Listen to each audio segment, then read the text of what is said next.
Olá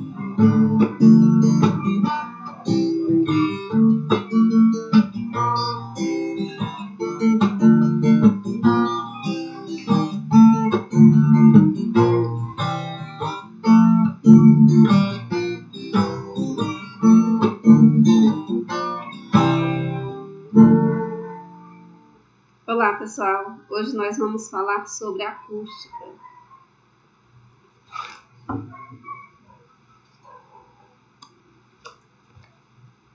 Acústica, gente, é o estudo das ondas sonoras, né? A gente vai estudar os sons, as ondas sonoras. O que é o som? A percepção e interpretação dos estímulos físicos que chegam ao nosso ouvido pelo cérebro humano em forma de vibrações periódicas de pressão atmosférica, também chamadas de ondas de pressão sonora. O som ele é uma onda mecânica e longitudinal, ou seja, uma onda mecânica é aquela que não se propaga no vácuo, ela precisa de um meio para se propagar. E ela é longitudinal porque os pontos do meio oscilam na mesma direção da propagação da onda. Então, gente, o som é uma onda mecânica e longitudinal. Ela precisa de um meio para se propagar e os pontos do meio oscilam na mesma direção da propagação da onda. Quando a gente fala, quando uma pessoa fala ou grita, suas pregas vocais vibram, né? E o ar vibra junto com as pregas vocais. As moléculas do ar, né, ao redor oscilam para frente e para trás em torno de suas posições de equilíbrio. Essa vibração das moléculas do ar se propaga pelo espaço, transmitindo-se de moléculas para molécula, gerando assim uma onda de compressão e rarefação das moléculas do ar, até atingir o ouvido de uma pessoa. As áreas de compressão, a área de maior pressão, que é o normal, que são essas aqui, ó. Pode ver que elas são bem comprimidas, são bem juntinhas. É a área de maior pressão, que é o normal, e as áreas de rarefação, a área de menor pressão, que é o normal. Gente, assim como todas as outras ondas, o som ele vai depender do meio em que ele está inserido, né? A velocidade de propagação do som. Então, a propagação do som ocorre por causa das colisões entre as moléculas que constituem um meio de propagação. Quanto mais próximas, mais fácil o som irá se propagar. Ou seja, gente, quer dizer o quê? Que quanto maior a densidade, maior vai ser a velocidade de propagação do som naquele meio, né? Então, nos sólidos, a velocidade de propagação nos sólidos é maior do que a velocidade de propagação nos líquidos e maior do que nos gasosos, a temperatura de 20 graus Celsius. Gente, por quê? Porque nos sólidos, as moléculas elas estão bem juntinhas, ele é mais denso, a densidade aqui é maior nos sólidos, nos objetos sólidos. Nos líquidos, já vai ser menor um pouco do que os sólidos e maior do que nos gasosos. Então, vai depender de onde esse meio, o som vai se propagar, né? Então, nos meios gasosos, por exemplo, quanto maior a temperatura, maior a velocidade do som. Experimentalmente, foi verificado que a velocidade do som em um meio gasoso é proporcional à raiz quadrada da temperatura absoluta T do gás. E K é uma constante que depende das características físicas do gás, ou seja, a velocidade vai ser igual a K vezes raiz quadrada de T. Um fenômeno comum que está relacionado com a velocidade do som é o eco, né? Quando você às vezes fala em alguns lugares, você consegue ouvir o som da sua voz retornando até você, né? Por ser uma onda, o som sofre reflexão. Por que isso ocorre? O eco ocorre porque, como o som é uma onda, ela pode sofrer uma reflexão. Ela bate no obstáculo e volta até você. Na reflexão ocorre mudança na direção ou apenas no sentido de propagação, mas a velocidade, a frequência e o comprimento de onda não se alteram. Então, o som sofre reflexão ao atingir um obstáculo. A orelha do ser humano consegue distinguir sons em intervalos de tempo maior ou igual a 0,1 segundos. Nesse caso, a gente tem o reforço, gente, que é quando o intervalo de tempo é praticamente nulo, ou seja, praticamente zero, né? A pessoa não consegue distinguir o intervalo de tempo. Então, quando a gente tem uma reverberação, uma pessoa, ao emitir um som que se reflete em um obstáculo e retorna em um intervalo de tempo menor que 0,1 segundo, terá a impressão de que a duração do som foi prolongada devido a múltiplas reflexões. Esse fenômeno é chamado de reverberação. Já no eco, se o som retornar à orelha em um intervalo de tempo maior ou igual a 0,1 segundo, ela conseguirá diferenciar o som de ida e de volta. Isso se o tempo for maior ou igual a 0,1 segundo. Então, por isso que é possível a gente conseguir ouvir o eco da voz. Em 0,1 segundo, o som pode percorrer com a velocidade de 340 metros por segundo uma distância de 34 metros, que é ida e volta, né? Portanto, o eco somente ocorre quando o obstáculo está a uma distância aproximadamente maior ou igual a 17 metros da pessoa, fonte da onda. Aí tem a fórmula aqui demonstrando que é verdade, que isso acontece, né? Por exemplo, com a velocidade de 340 metros por segundo, né? Há um intervalo de tempo de 0,1 segundo, a gente vai perceber aqui, fazendo os cálculos, que 340 vezes 0,1 vai dar 34. Então, a distância percorrida para que ele consiga ouvir esse eco, né, tem que ser de 34 metros.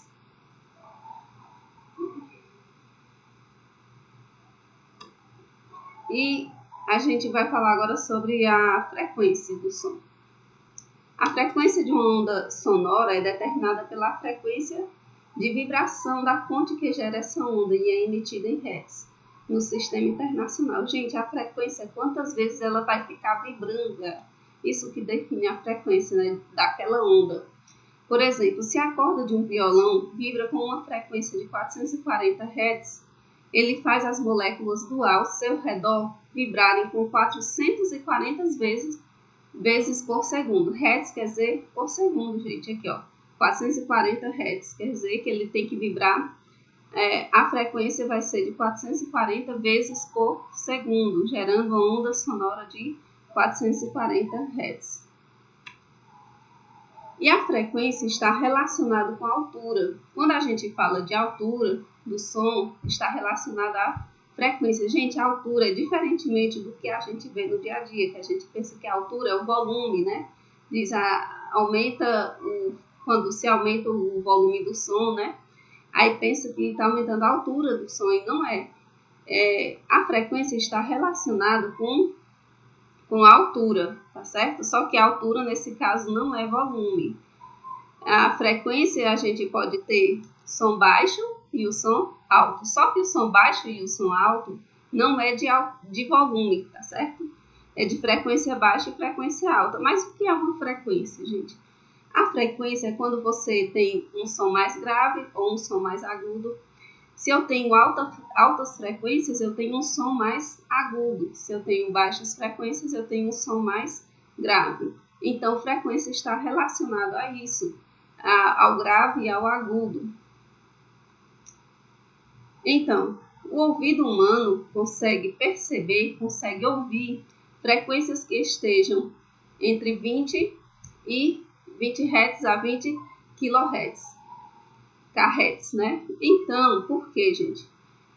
Acima disso aqui, vamos ter frequências de infrassom, ou seja, vão ser muito baixinhas, que o ouvido humano não vai conseguir perceber, ouvir, né?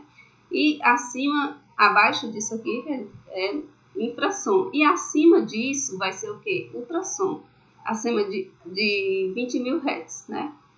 Esse K quer dizer 1000, né? Então, é 20 mil Hz, entre 20 e 20 mil. Então, infrassom abaixo e ultrassom acima. A amplitude. O que é amplitude, gente? Está relacionado com a quantidade de energia transportada pela onda. Matematicamente, a gente pode medir a energia transportada por uma onda por meio de uma grandeza chamada intensidade. E o que é essa intensidade, gente? é a quantidade de energia que atravessa cada unidade de área do espaço por unidade de tempo.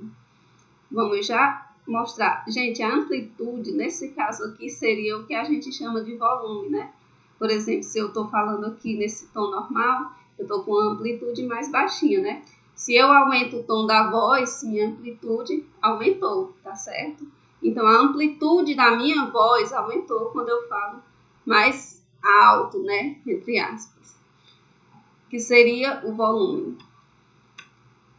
Então, a intensidade está relacionada ao volume e a energia transportada pela onda sonora. E essa energia transportada está relacionada à amplitude. Que quanto maior a amplitude, maior vai ser a intensidade. Quanto menor a amplitude, menor a intensidade. Considere, por exemplo, uma área do espaço que é atravessada por uma onda. Em dado intervalo de tempo ΔT, a área é atravessada por certa quantidade de energia, o ΔE, transportada pela onda. Então, a potência, gente, é a razão entre a variação de energia e a variação de tempo. Então, é dada em joule por segundo, ou seja, watts. A potência é dada em watts, que é a mesma coisa de joule por segundo. E a intensidade é a razão entre a potência e a área. Então, vou pegar essa potência aqui sobre a área e o resultado a gente vai ter esse aqui. No SI, a intensidade é dada em watts por metro quadrado. Por quê? Porque a potência é dada em watts e a área é dada em metros quadrados. Então, por isso que é watts por metros quadrados. Para uma fonte sonora pontual, a intensidade é dada por essa fórmula aqui, ó. As ondas sonoras se propagarão pela superfície de ondas esféricas concêntricas com a fonte. Nesse caso, a intensidade I do som, num ponto qualquer, a uma distância R da fonte, será dada por essa fórmula aqui, tá certo? Pontual. O nível sonoro é o nível de intensidade com que a gente consegue perceber o som. Então, considere, por exemplo, que a orelha de uma pessoa receba uma onda sonora de intensidade I. O nível sonoro que essa pessoa perceberá é definido por... Então, ela recebe uma certa intensidade. Só que o que ela consegue perceber não é igual à intensidade que ela recebe. Nem sempre ela consegue perceber tudo, porque tem frequências que o ouvido humano não consegue detectar, né? Então, em que esse I0 aqui é o limiar de audição, que ele vale, ou seja, a intensidade mínima que o ouvido humano consegue perceber, e vale 10 a menos 2 watts por metros quadrados. No SI, mede-se nível sonoro em Bel. No entanto, na prática, usa-se o submúltiplo decibel, que corresponde a 0,1 Bel. Nesse caso, para se obter o nível sonoro em decibel, segue-se a seguinte equação. Então, a gente vai só multiplicar aquela outra por 10. Você pega essa daqui e multiplica por 10 o logaritmo aqui. Tá certo? Aí a gente vai obter em decibel. Gente, o que seria o timbre? O timbre, gente, diferencia os sons semelhantes emitidos por fontes diferentes. Gente, o timbre é só você lembrar, são fontes diferentes.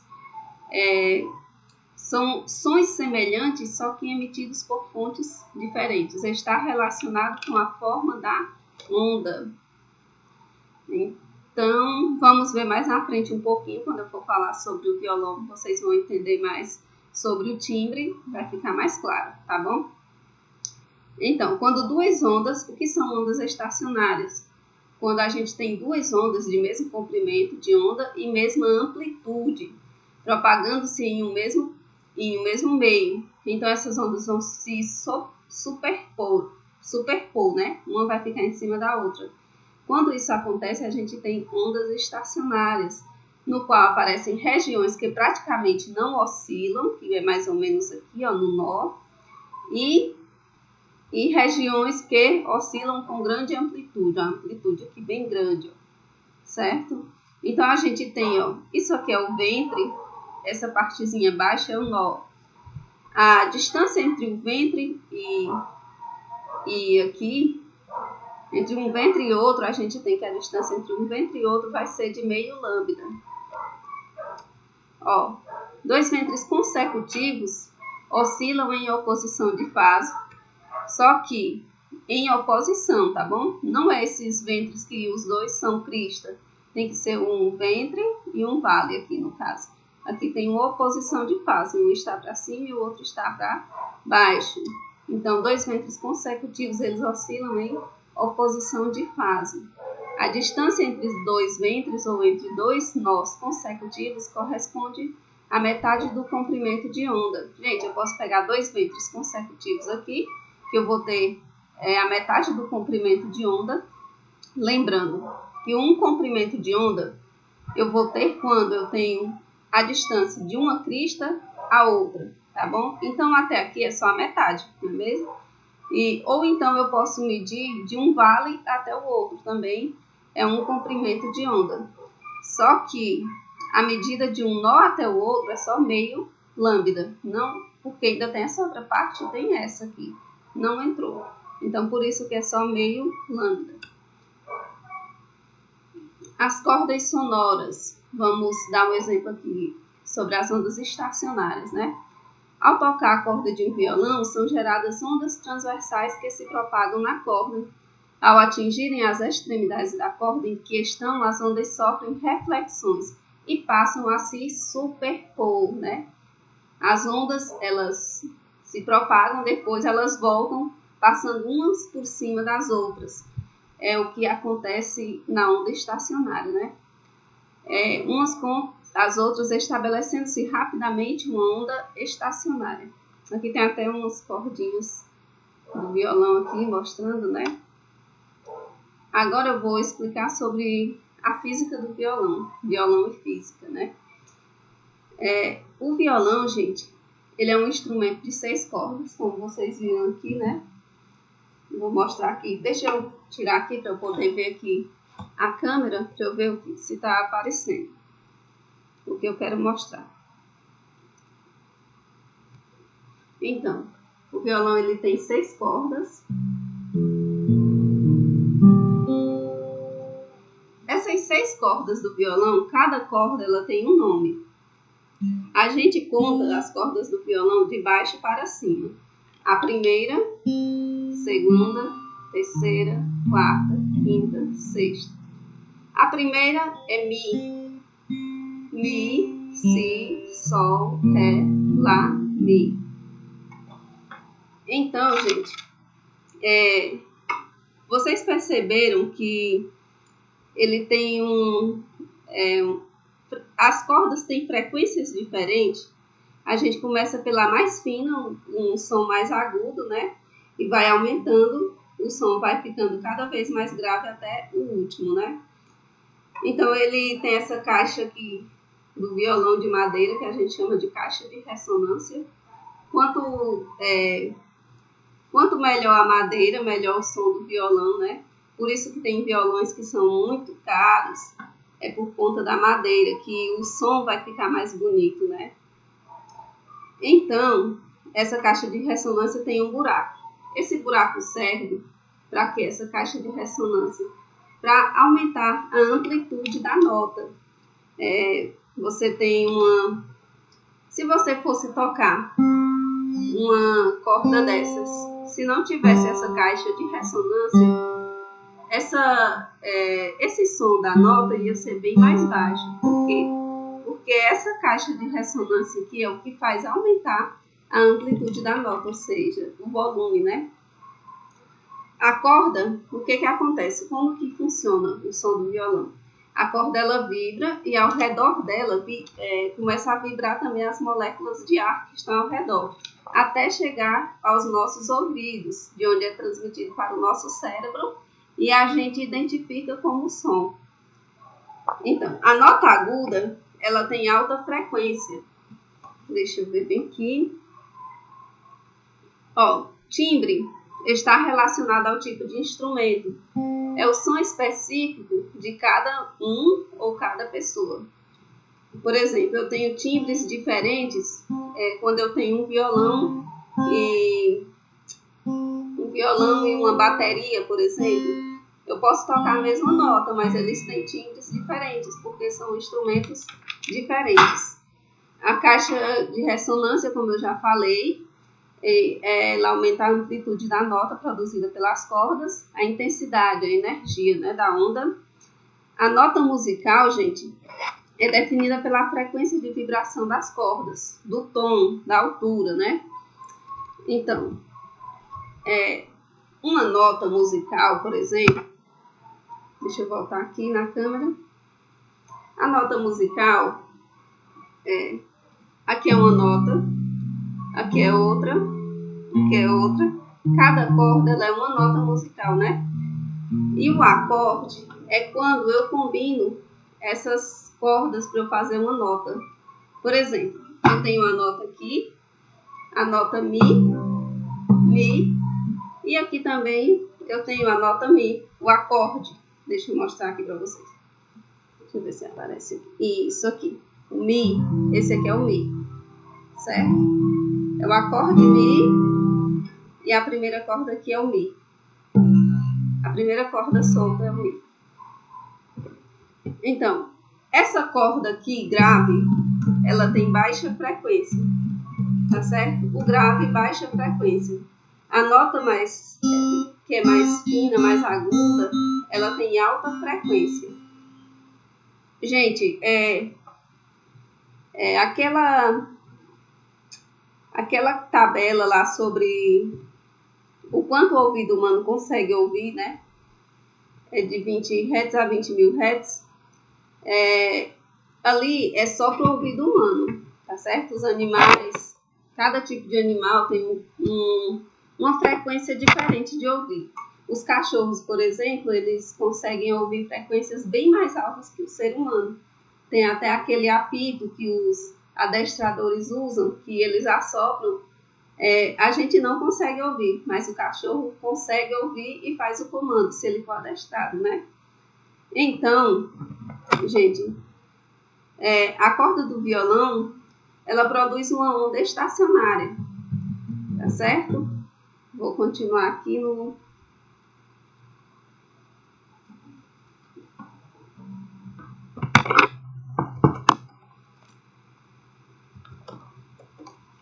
Continuando, a gente tem os harmônicos, que são os modos de vibração. Se vocês perceberem, você tocar uma corda, você vai perceber que ela vibra de forma estacionária, né? Cada vibraçãozinha dessa é um harmônico, tá certo? Então, a gente tem aqui o harmônico e tem o comprimento aqui desse harmônico, comprimento da corda, né? O L representa o comprimento da corda, o lambda é o comprimento de onda, né? Então, a gente tem o primeiro fuso, tá vendo? Só tem um aqui. Segundo fuso é assim. O terceiro fuso e o quarto fuso, ou quarto harmônico. Fuso e harmônico é a mesma coisa. Vamos entender melhor, generalizando. Gente, deixa eu fazer bem aqui para vocês entenderem. Esse L aqui, ó, como vocês estão vendo aqui, deixa eu abrir aqui o punch.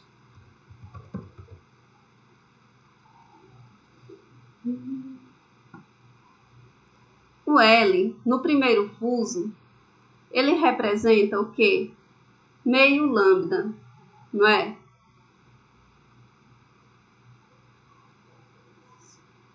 Cadê? O L aqui, ele está representando meio lambda. Aquele comprimento lá que representa o L, ele representa meio lambda. Então, eu posso achar o valor do lambda fazendo isso aqui. Lambda vai ser igual a 2L. Por isso que aqui a gente tem 2L, certo? O lambda é 2L.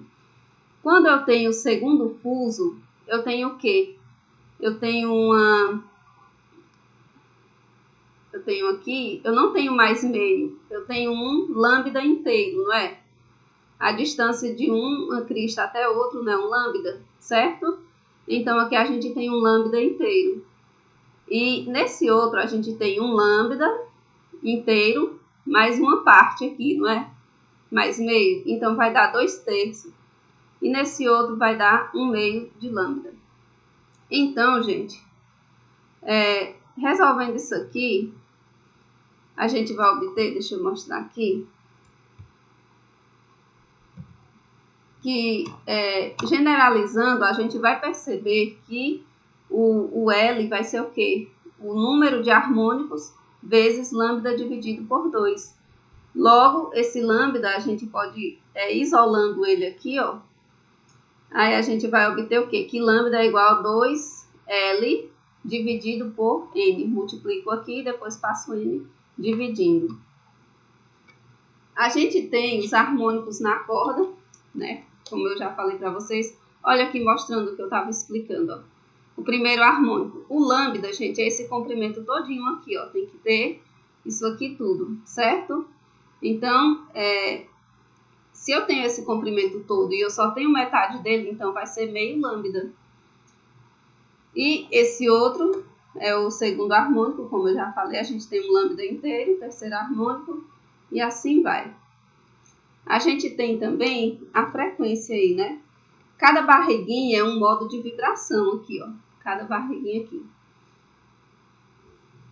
Então, o comprimento de onda, gente, é uma barriguinha para cima e uma barriguinha para baixo. Tá certo? Deixa eu ver se eu esqueci de alguma. Não, acho que não. O L é o comprimento da corda. Eu botei aqui. M é a massa. O M aqui sendo que esse aqui é a densidade linear da corda, tá certo? Depende do quanto do material da corda, de quanto ela é grossa ou fina. Velocidade. Gente, a gente tem aqui que a velocidade fundamental, a equação fundamental da ondulatória, né? A velocidade é igual a lambda vezes a frequência. Então, já na corda, a velocidade é dada por essa outra fórmula aqui, a equação de Taylor, certo? Então, a gente calcula a velocidade na corda pela equação de Taylor. Ela só serve para a onda produzida numa corda, em que esse μ aqui é a densidade linear, certo? E esse aqui é a tração da corda. Continuando aqui. Ó, vê a velocidade, L é o comprimento, μ é a densidade linear, que é o calibre, a grossura da corda, N é o harmônico, T ou F é a tensão ou força. A gente tem também... deixa eu voltar bem aqui, para eu mostrar para vocês por que essa fórmula é desse jeito, por que a frequência dá isso aqui.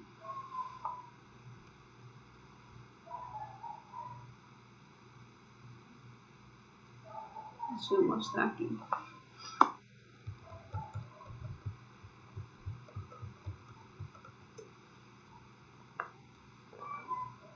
Então, gente, ali diz que a velocidade, né, na corda é dada por raiz quadrada de T sobre V, sobre a densidade linear, que é o μ, né?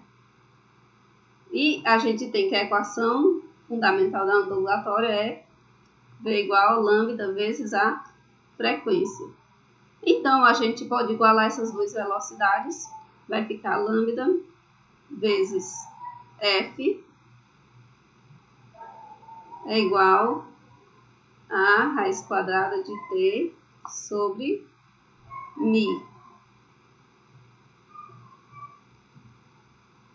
A gente pode fazer o que? A gente quer descobrir a frequência, a gente passa o lambda para o outro lado, né? Ele está multiplicando, vai passar dividindo.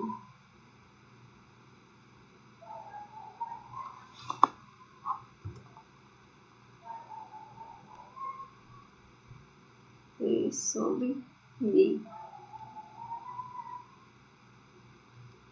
Agora, gente, lá atrás a gente viu que o lambda, a gente descobriu lá nas ondas, nos harmônicos, que o lambda é 2L sobre N, não é isso? Se o lambda é 2L sobre N, aqui a gente vai ter, ó, 1 sobre lambda, né? Cadê o mouse? 1 sobre lambda aqui vai ficar o quê? vou só inverter aquele lá, que é N sobre 2L. Daí que surge a fórmula lá da frequência.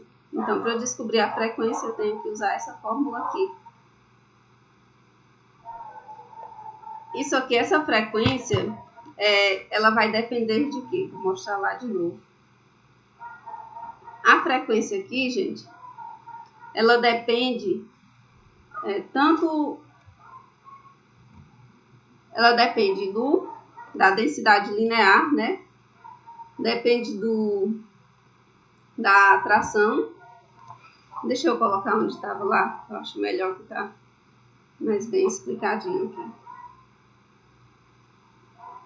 Então, vai depender da atração, da densidade linear e do número de harmônicos e do comprimento da corda. Vou mostrar para vocês isso aqui no violão. Olha, a frequência diz que depende do número de harmônicos, né? Que a gente já viu.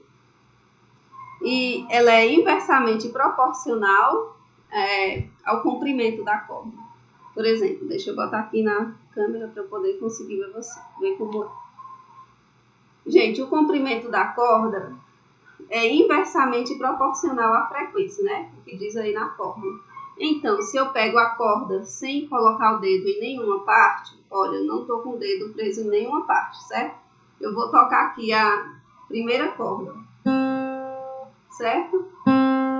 Agora eu vou diminuir o tamanho da corda, ou seja, eu vou colocar o dedo aqui, ela vai ficar presa. Então, só essa parte vai ficar solta. Então, eu diminui o tamanho da corda. Vamos ver como é que fica agora. Ó, a frequência diminuiu. Então, mostra que o quê? Que o comprimento é inversamente proporcional à frequência. Se eu diminuo o comprimento, aumenta a frequência. Se eu aumento, a frequência aumenta. Vocês estão vendo? Gente, a frequência, quanto mais grave, ela vai ser menor. E quanto mais ela for aguda, a frequência é maior. Então, se eu diminuo o tamanho, a frequência fica mais aguda, fica maior, né? Agora, se eu tiro, ó, mais grosso. Vou colocar aqui, ó. Diminuir ainda mais o tamanho. Viu que a frequência aumentou ainda mais, ó. Ó, aumentou ou diminuiu, né? A frequência ficou mais grave. E aqui, ó, diminuiu, ficou bem mais agudo. Então, gente, o que eu quis mostrar é que a frequência é inversamente proporcional ao comprimento da corda. A gente tem agora a tração e a densidade linear. Então, gente, a densidade linear, primeiro, vou explicar. A densidade linear é o calibre da corda, ou seja, a grossura da corda. Mostrando aqui, ó, quanto maior a frequência, menor a densidade linear, né? É inversamente proporcional. Então, a corda fina, gente, a corda fina, que é essa daqui, a densidade linear dela, ó,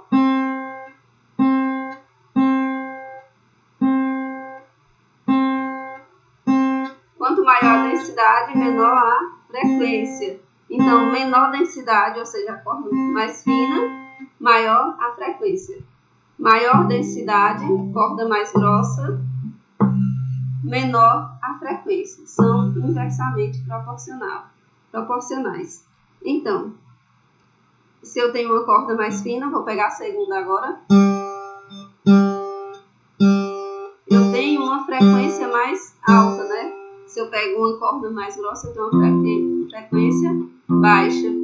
Então, quanto maior o calibre, a grossura da corda, o calibre é a grossura, tá certo aqui? Quanto maior o calibre, menor a frequência. Vamos agora ver a parte da densidade, ou da tração, né?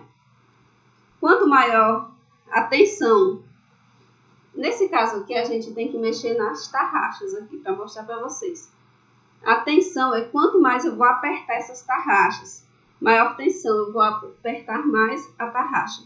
Então, quanto maior a tensão, vou ver aqui, ó, quanto maior a frequência, maior a tensão. Quanto maior a tensão, maior a frequência.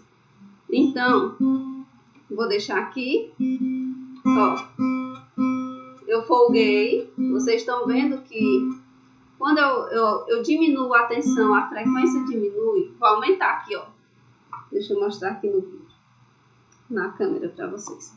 Ó, vou aumentar aqui, ó, vou apertar, certo? Vou apertar, ó.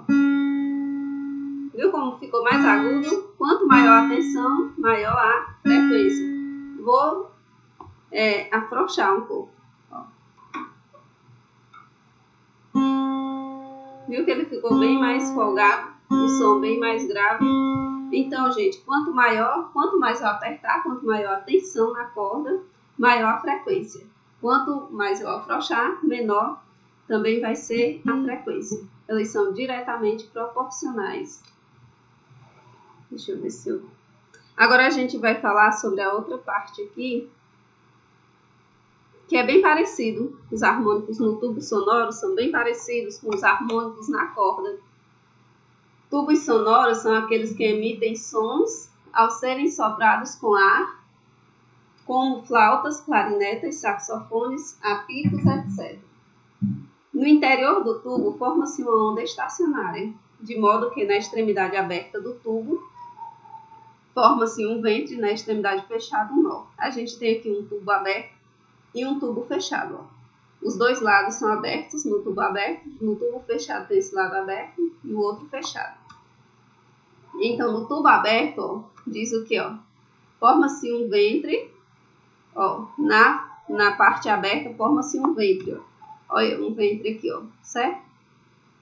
O ventre é essa parte mais gordinha, essa barriguinha, né? E na parte fechada, esse aqui a gente está vendo só os tubos abertos. Por isso que nas extremidades dele sempre vai ser a barriguinha, que vai ser esse ventre aqui. E vocês vão perceber que o lambda é a mesma coisa lá das ondas sonoras, das ondas na corda, do harmônico nas cordas. Ó, vou mostrar para vocês. Lambda aqui é igual a 2L. Vamos ver lá, ó. O lambda também é igual a 2L, é a mesma coisa, não muda nada, tá bom? Então, não vou nem explicar, porque eu já falei lá do outro. A frequência do mesmo jeito, vai da mesma forma. E o valor de L também, certo? Então, generalizando, a gente tem que o lambda é igual a 2 sobre N vezes L, no caso for harmônico N, né? E a gente tem N igual a 1, 2, 3, os harmônicos podem ser 1, 2, 3, 4, 5, infinitamente. E a frequência é dada por aquela mesma fórmula lá, dos harmônicos na corda. Em resumo, o número de ventres é igual ao número do harmônico emitido pelo tubo, tá certo? O número de ventres é igual ao número de harmônico emitido pelo tubo. Aqui não é um harmônico? Juntando isso aqui, a gente vai ter um ventre, né? Primeiro harmônico. Aqui a gente tem o tubo fechado, gente. O tubo fechado, ó, vocês percebem que na parte fechada ela forma um nó, não é mais dois ventres, ó. Tá certo? No tubo fechado, a parte fechada, ele forma um nó, certo? É como se fosse essa parte aqui, tá certo? Então, na parte fechada sempre forma um nó, na parte aberta sempre forma um ventre. Nesse caso aqui, a gente tem 1/4 de lambda, né? Por isso que o lambda vai dar, o L vai ser 1/4 de lambda, então vai dar 4L, o lambda. Então, a gente tem o primeiro harmônico, o quinto harmônico, só vai mudar que aqui vai ser agora 4N, nesse outro era 2 sobre N. 2 sobre N, esse aqui é 4 sobre N, tá certo? E outra coisa, gente, no tubo fechado a gente só tem números ímpares para o harmônico, como vocês estão percebendo, o primeiro, quinto, terceiro. Olha, o tubo fechado somente emite harmônicos de ordem ímpar. Como a gente está só resumindo, vocês já viram isso aí tudo, né? Vocês sabem basicamente que a gente vai usar mais essas fórmulas mesmo, tá bom? É só para passar um pouquinho para vocês relembrarem. E é isso. Por hoje é só, gente. E vou aguardar vocês na aula, tá? Depois para tirar dúvidas. Tchau!